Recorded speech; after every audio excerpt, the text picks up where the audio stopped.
Hi, welcome to Transverse Unfiltered. I'm your host, Amber, and today we're going to talk about tough decisions.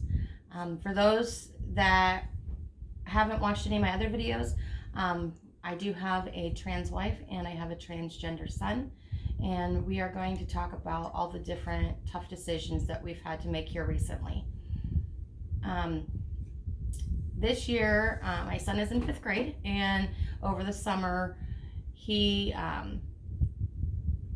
came to us very upset, had been going through some emotional things about going through puberty, and it's been a couple years going through this.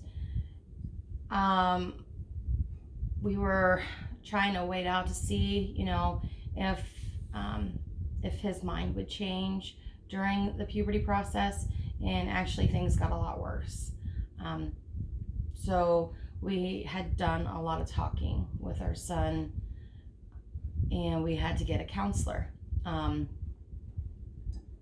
find out, if my son was going to be okay. There is so much speculation out there about children and letting kids transition, even socially. There's a lot of people out there that are very against it. I can tell you those people aren't in our situation. They don't have a trans child at all, and that they're standing from the sidelines and spewing off their hate when they don't see the pain that we see. How many people out there want to protect their children, especially if they're getting bullied, or they're hurt for the first time because they broke up with their boyfriend, or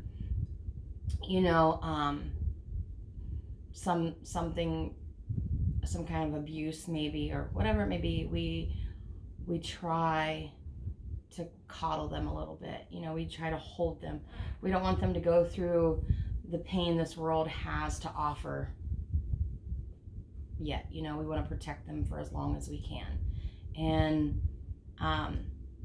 being a parent of a trans child, we second guess ourselves as well. Is this the right decision for our child? And you hear everybody talk about, what if they change their minds or regret it? And they always take that really small percentage of people that regret transitioning. They just make that this, they just assume that's for everybody, and it's not. And I can say without hesitation that my son is a boy, and he was always supposed to have been a boy. That the part of his brain that that tells us who we are, what we identify as, has developed male, 100%. There is nothing that boy ever gravitates that's feminine at all. And I can tell you the pain in his eyes is like none of that I have ever seen. I've seen it in my wife's eyes, and I've seen it in my son's eyes, and it's like, it's a different pain. You can't even explain it until you witness it, and when you encounter these moments, it changes your heart, and it's definitely changed my beliefs for everything. How I viewed life. When my son was crying this past June on Father's Day about his body, we held him, and I cried with him, and my wife held me and said, "I'm sorry." And it was an emotional moment, and we decided to socially transition because a mother knows their child, and I knew that my son needed this. So since he was going into the 5th grade and school hadn't started, and it was in a new school. You know, it was going to be a fresh start. So we carefully picked out a name and the spelling, and we talked to him about everything. Gave him some scenarios, and he was quick with responses, and I knew he was ready. And so we made an appointment with the school, and we talked to his homeroom teacher, we talked to the student advocate, and the principal, and they all three were there with my wife and I, and we told them what has been going on, and they were super supportive. They asked us, if some scenarios came up, how did we want them to respond, because they wanted what was best for our son and to have the most easiest transition as possible. They offered the faculty bathroom if he didn't feel safe, but they also said he could use the men's room, whatever he felt comfortable with. And if you have a child that's trans and you're worried about how people will respond, you are your child's voice. You're their advocate, and your best bet is to make that appointment with the school and talk to them beforehand, because children are protected if it's a federally funded school with Title IX. And Title IX is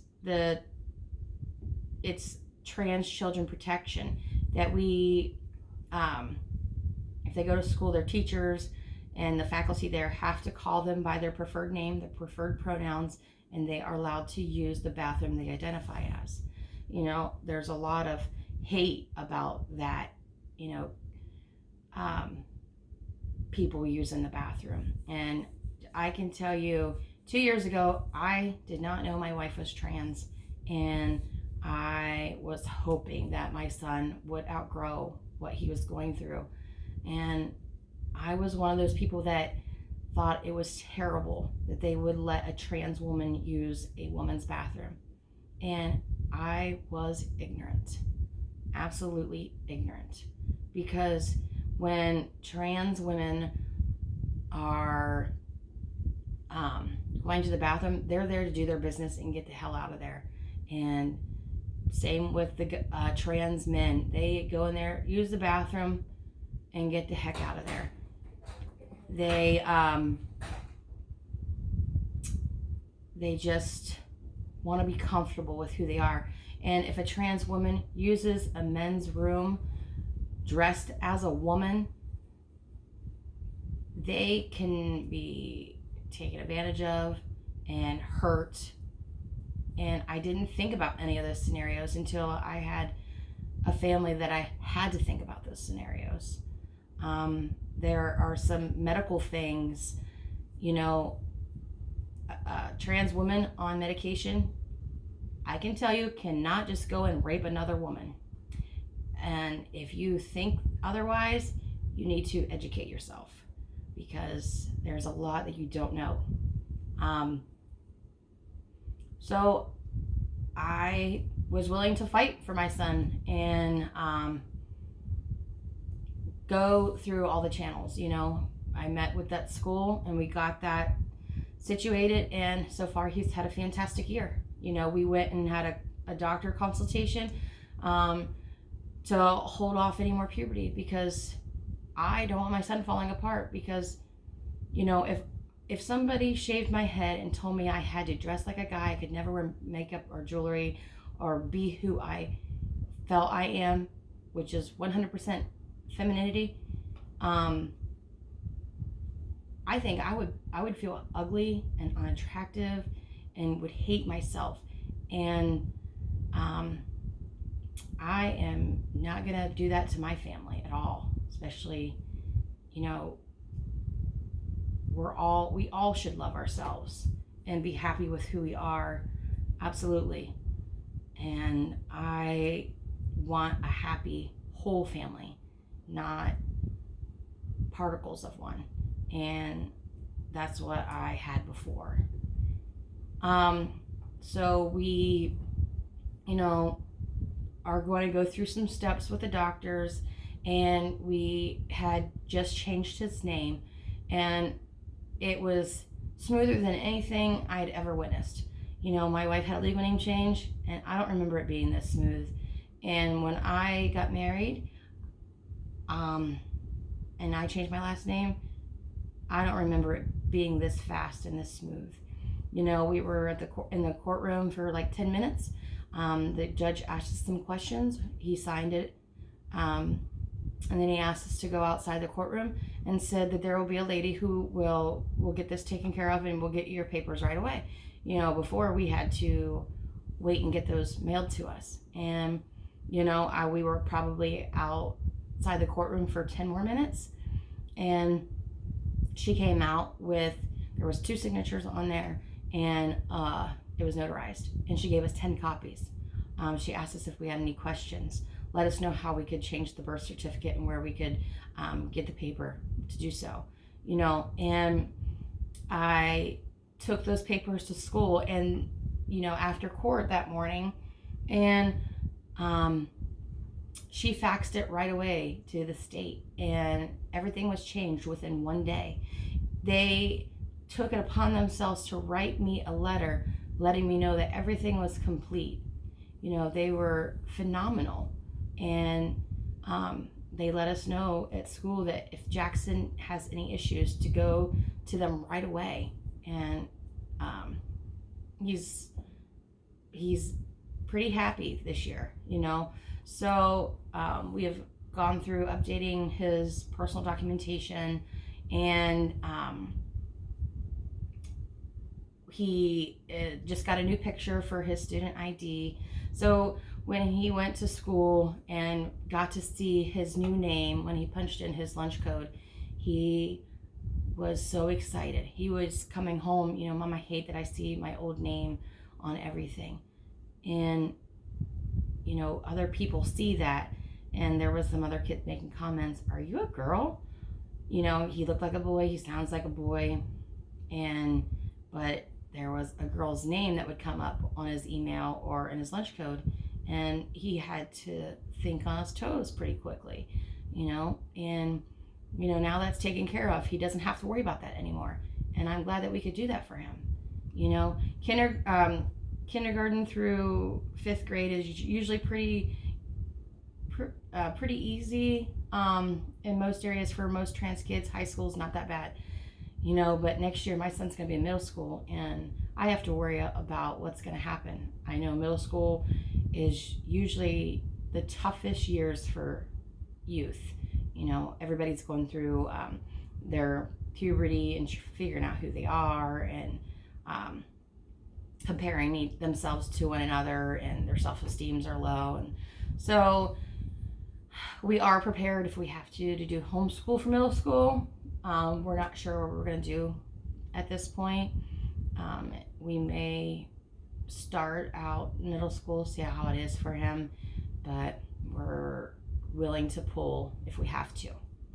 And, you know, that's one set of tough decisions that we had to make. And here,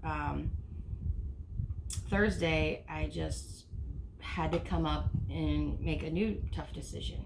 I went to my family physician, and you know, he's a religious man. I've had him as my doctor since I was 3 years old, and I am really fond of him. He's been a great doctor. But, you know, he found out that my son is trans and my wife is trans, and he said, you know, people are going to push you to do puberty blockers. Let me do some research and hold off before you go and do anything. I said, okay, absolutely. You know, I want as much information as I can. You know, we've done a lot of research, a lot of soul searching and praying and all kinds of stuff. And I wasn't opposed to, you know, more information out there, especially because he's a doctor. And, you know, the only thing he came up with was a book that he gave me. And it's based on religion mostly. You know, they have some science in here, but they use the small percentage of, you know, things that's happened in other trans people's lives, and that support their beliefs, you know. So this book is affiliated with an organization that is against homosexuality and against trans and fighting to take transgender rights away. And my wife is reading this book, and she's yelling at it a lot. But you know, it was disheartening what he said to me next. You know, he said, I know that I don't know if you called or if the surgeon called, but I see that you know, that you wanted to know if I would do your your pre-op, you know, physical, family history, and blood work, and then sign off that you can have the surgery. And I don't think that I can support a surgery that's self-mutilation. And then he went on to talk about how if somebody who is 95 pounds and finds themselves disgusting and fat and they go to a doctor and they want a gastric bypass, well, a doctor's not going to give them a gastric bypass because it would hurt them even more. And you know, he took my wife's condition, you know, and compared it to an eating disorder. I was pretty bothered by that, because they're not the same, you know. People go out there and get breast augmentations and plastic surgery all the time, and sometimes plastic surgery doesn't go well for people, but generally people aren't going to do this to make them to self-mutilate themselves, you know. They want to love themselves more and feel better about themselves. In my wife's case, her brain developed as female, and she wants her body to match it. So when he said those things, you know, and gave us a religious, conservative authored book, you know, I called my wife and I told her about it. She was absolutely heartbroken. And we have to find a new doctor, because, you know, not that he's not a fantastic doctor, but I don't want him to associate my trans family with all their medical stuff, you know, like a trans broken arm syndrome type thing. I want somebody who will treat all their needs. You know, he did say, well, if Phoenix needs anything, she's welcome to come here, you know, for anything else. I just can't do that. And we just needed to say, yeah, she's healthy, you know, a physical and blood work. That's it, you know, to see if her blood clotting factors were where they needed to be. We're not asking for hormone therapy or anything for either of my family members. So I listened to what he had to say. He didn't offer any alternative treatments. Most people just say go to counseling and learn how to deal with it. But you know, I walked out of there, and I knew I'm probably not going to have him as a doctor anymore. I canceled my wife's appointments that we had scheduled, and you know, I asked about you know, if they would transfer all of our medical records to our new physician when we find one, and they said yes, that when they send over a request, we'll send them to them, whatever they need. So I am in the process of looking for a new family physician that will look at my wife as a woman and treat her fairly, not like she's a nutcase, or my son is a nutcase or anything like that, that they're treated like normal people. I don't know, you know, we had a fire last night, and the time of this video that was taken on my wife's page, I was the only cisgendered person there. The rest of them were trans, and you can watch us all laugh and interact, and they're no different than anybody else. People have such, they just lump transgender people into other categories, as they're just people. They're not perversion, they're not a phase or a fetish or anything like that. So the next thing I'm going to talk about is a good memory that we had this past May, and it's trans prom. We go to a nightclub, and they every year in May they have trans prom that people drive from far away to this. Like, some of them are 14 hours, some people a couple hours. We have a good friend, Brittany, who we love dearly, and she flies from Florida to do this. And it's something that we all look forward to every year, and we look forward to having many more.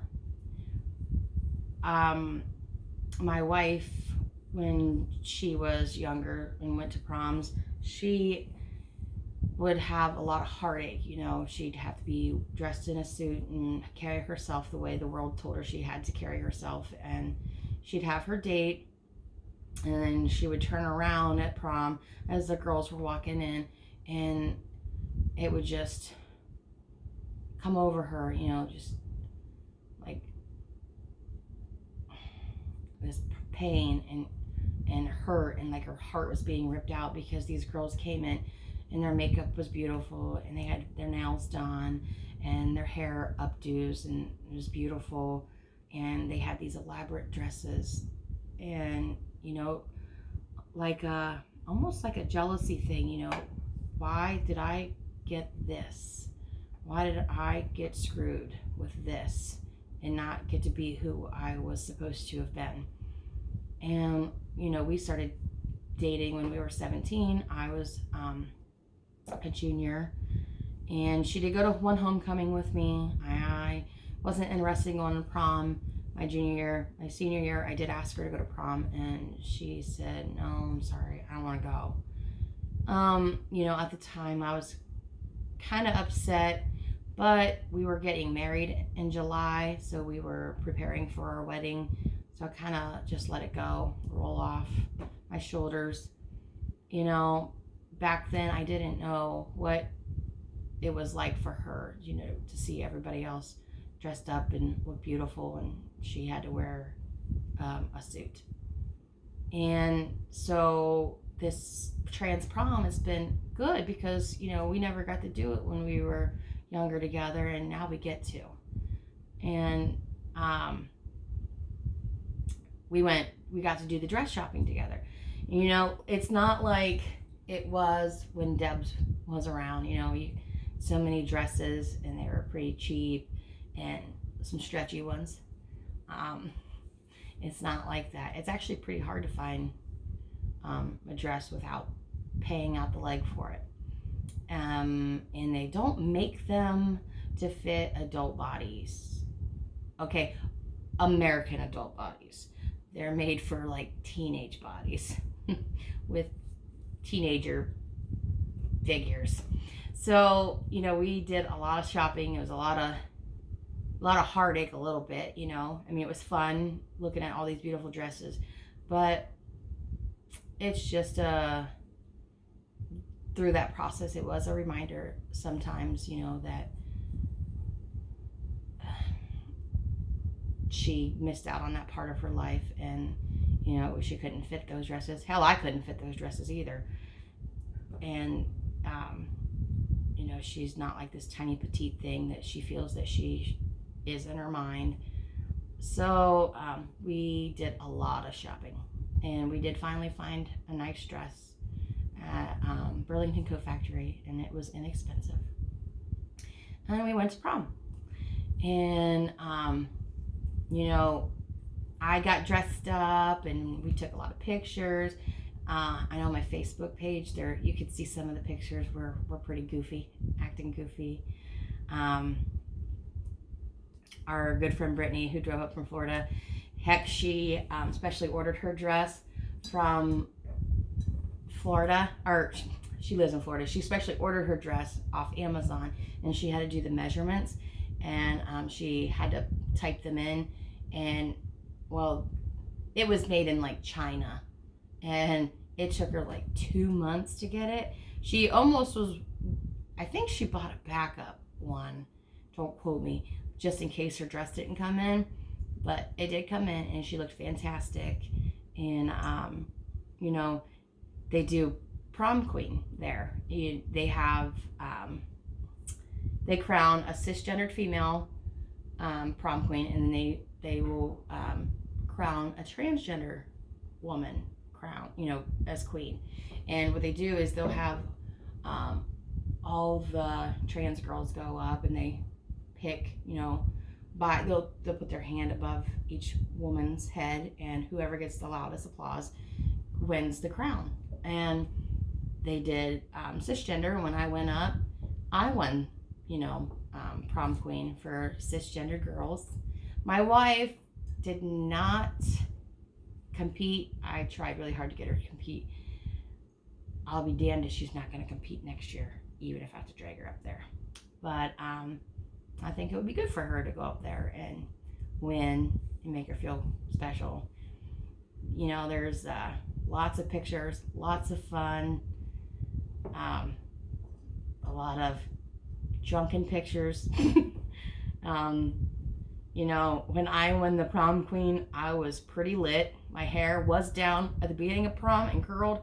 Ended up, I think it was in a bun, because I was hot and sweaty, but I still won, even hot and sweaty. And I had a blast. Once we, when you win, they take the cisgender and the trans girl after, and they have our crowns on our heads, and they take a picture of us together. So it's a fun thing that we do. And so like when you step out the back of this nightclub, it's kind of downtown, and the buildings are kind of connected. So when you step out the back of the club, you walk across the parking lot, and our hotel room's right there. So it's definitely worth the trip. If anything, the gas station pizza that we get is our new thing, like a must-have. We usually go. The hotel has like a speakeasy bar in the bottom, and there's a lot of pork things on the menu. I told my wife, yeah, we're not going down there next year, because for that, we're going to stop at the gas station and get a whole pizza instead of just the one slice on our way home. And we're going to eat that before we go. We're pretty excited. Phoenix is going to have her surgery in January, and so she's going to be one step closer to her authentic self. It takes, 3 to 5 years, I think, for a girl who is transgender to get where she's going to get to. It just takes that long. It's a process. So I am looking forward to that little spark in her eyes when she gets to do that too. I wanted to share a little, add a little something.